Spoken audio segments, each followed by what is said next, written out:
In this video, I'm going to be walking you through a very simplified approach to how you read a CT scan of the abdomen, as if this were your very first scan that you're opening up. Whether or not you're a med student or an intern or a nurse, whatever it may be, this video is going to walk you through that. Later videos I'll have are going to be walking you through a little bit more detail.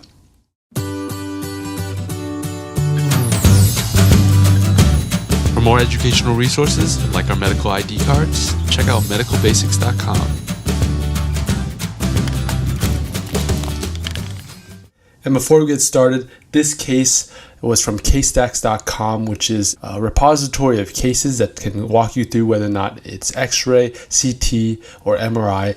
It's a very good practice website, so be sure to check it out. I'll link it down in the description. But essentially, what we're going to be showing you is, when you're first opening up a CT scan, oftentimes it's fairly anxiety provoking because there's so many different organs in the abdomen compared to, let's say, the lung. Clinicians oftentimes have a lot more comfort in terms of reading a CT scan of the chest, whereas the abdomen they're much more wary of. So the very first thing, and this is not how I look at it, but I think it gives you a good approach, is you can open up the coronal image. And so the coronal image, clinicians oftentimes are much more comfortable with this because this is how you look at a KUB, this is how you look at a chest x-ray. It's the plane that you're more familiar with. Rather than an axial scan, it requires a lot of imagination and rotation in your head.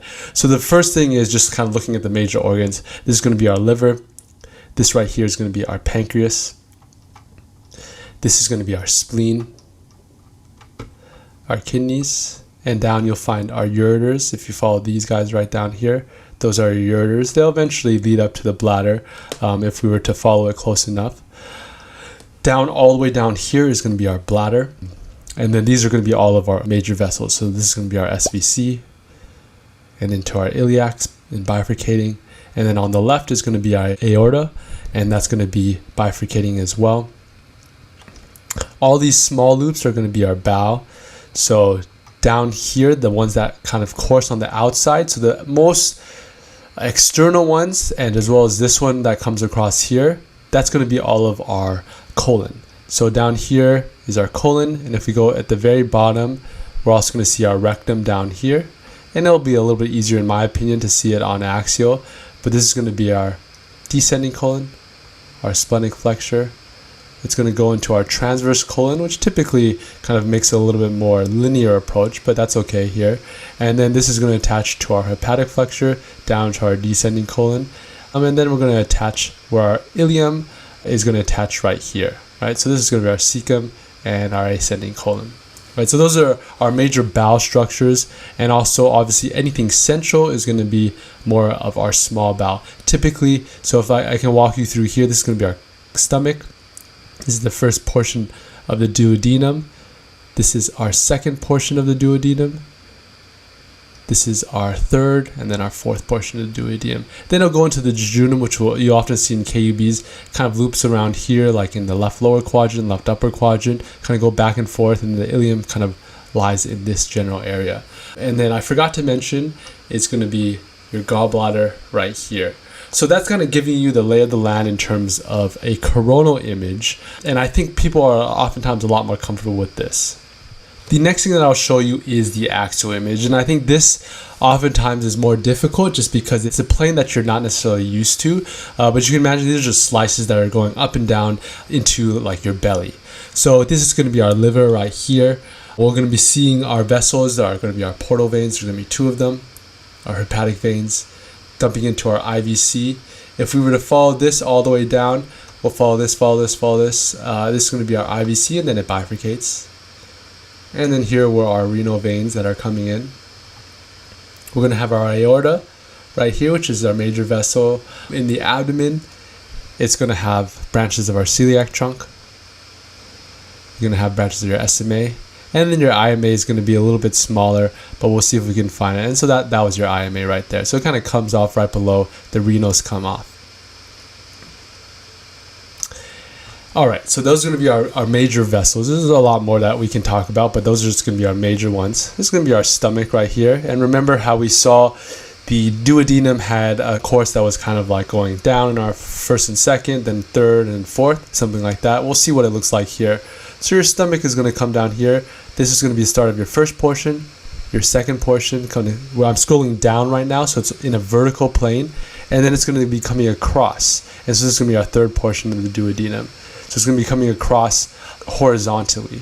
And then we're going to be having our fourth portion of the duodenum. Then you kind of lose the bowel, and that's okay. What you're going to be looking at just grossly what the bowel looks like in terms of our small bowel, and just kind of breaking it up into quadrants. So all this centrally, you can assume that's going to be our small bowel.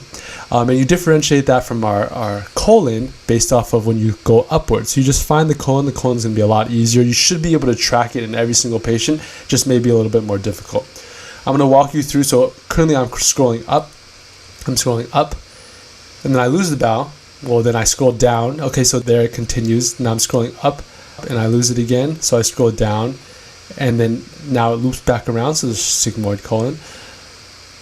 And then I'm still scrolling up, and then I lose it. So then I scroll back down. And so now what you see here, I'm just going up and down, and this is where it attaches. So this is going to be where it attaches into our descending colon. So it's going up, up, up, up, and then here's going to be our splenic flexure. Then I'm scrolling back down. Remember how when you remember on the coronal, it kind of had that loop that went down almost like a U, so that's why I'm scrolling down, and I'm going to have to scroll all the way back up, and this is going to be our hepatic flexure, and coming down, down, down, down, down. It's our descending colon, and this is where our ileum attaches in. You'll be probably asking, oh, where's our appendix? And oftentimes the appendix is very difficult to see. In this situation, it may or may not be difficult to see depending on if you've seen appendicitis before, but actually this whole thing right here isn't bound. That's actually the appendix. And the reason why we know that is because we lose it, right? Appendix is essentially a loop of bowel that's blind ending. This is a very, very abnormal appendix. It's appendicitis with the appendicolith, but I won't talk any more about that because I just want to give you the very overview. This is going to be our liver, like we were saying before, our hepatic and portal veins. And then our pancreas, what it's going to look is going to be looking a little bit different. So pancreas, our uncinate is down here. It kind of scrolls up. You see the head and then the body. I'm still scrolling up, and I'll scroll down a little bit, and that's going to be our tail. So, with CT in general, you're going to have to be scrolling up and scrolling down. So when you follow someone, it may be harder to follow them through that. But you're just going to have to scroll up and down when you're looking at it yourself. Okay? This is going to be the spleen like I was talking about before. If you're trying to determine whether or not someone has splenomegaly or hepatomegaly, that's going to be much easier, or it's going to be how you measure it on a coronal view. Here is going to be our kidneys, and then here is going to be our ureter. So we can follow it all the way down. I'm having my mouse cursor where the ureter is. You're just going to follow it slowly down, still there, and then it'll dump into our bladder. So this is our UVJ right here. You don't see it very specifically, but if you had a little bit higher resolution, it's probably going to be that guy right there. And this is going to be our bladder, and then our uterus right here. The ovaries are going to be these guys right here, so they're going to come off and kind of drape over our iliac vessels. So this is our ovary, this guy right here. It kind of comes out like arms, and again on this side, it's going to be that right there. Almost looks like small bowel, but if you follow it, it's not going to connect with anything else. Okay, so those are our major organs of the CT scan.